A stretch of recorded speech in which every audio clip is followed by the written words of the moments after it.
Vaibhav Suryavanshi the new cricket sensation. తన బ్యాటింగ్తో అందరినీ ఆశ్చర్యపరిచిన ఇతను 14 ఏళ్ళు మాత్రమే అంటే ఎవరైనా నమ్ముతారా? నిజమే, ఇతను 14 ఏళ్ళు మాత్రమే. అయినా కూడా 35 బంతుల్లో సెంచరీ చేసి అందరినీ ఆశ్చర్యానికి గురిచేశాడు. ఇతను బీహార్లోని సమస్తీపూర్లో మార్చి 27, 2011లో జన్మించాడు.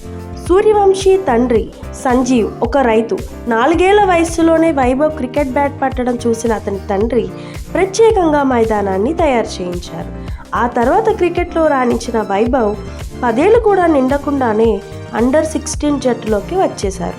ఈ ఏడాది చెన్నైలో ఆస్ట్రేలియాతో జరిగిన భారత్ అండర్-19 యూత్ టెస్ట్లో 62 బంతుల్లో 104 పరుగులు చేసి క్రికెట్ ప్రపంచాన్ని తన వైపుకు తిప్పుకున్నాడు. దీంతో అండర్-19 టెస్ట్ క్రికెట్లో వేగవంతమైన సెంచరీ కొట్టిన భారతీయుడిగా నిలిచాడు. తాజా ఇన్నింగ్స్తో మరోసారి ప్రపంచం దృష్టిని ఆకర్షించాడు.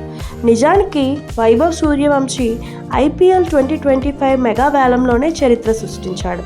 13 ఏళ్ల వయస్సులోనే సూర్యవంశీ వేలంలోకి వచ్చాడు. అతడు ప్రతిభను మెచ్చిన ఫ్రాంచైజీలు అతని కోసం పోటీ పడ్డాయి.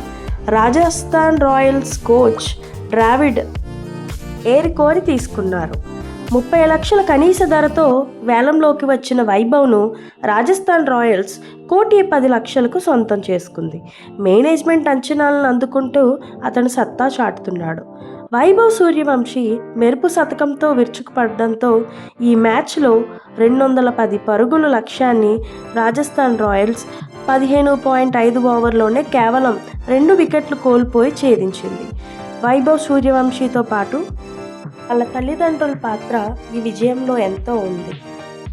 IPLలో వైభవ్ సూర్యవంశీ చేసిన సెంచరీతో చాలా రికార్డులు బద్దలయ్యాయి. ఫాస్టెస్ట్ సెంచరీ చేసిన భారత ఆటగాడిగా నిలవడమే కాకుండా అత్యంత తక్కువ వయస్సులోనే IPLలో శతకం బాదిన ప్లేయర్గా కూడా వైభవ్ రికార్డు సృష్టించాడు. 14 ఏళ్ల వయస్సులోనే ఈ రికార్డులను వైభవ్ సూర్యవంశీ బద్దలు కొట్టాడు. 35 బంతుల్లో సెంచరీ చేసి వైభవ్ మొత్తం 7 4లు 11 6లతో రాజస్థాన్ రాయల్స్ జట్టును తిరుగులేని విజయాన్ని అందించాడు.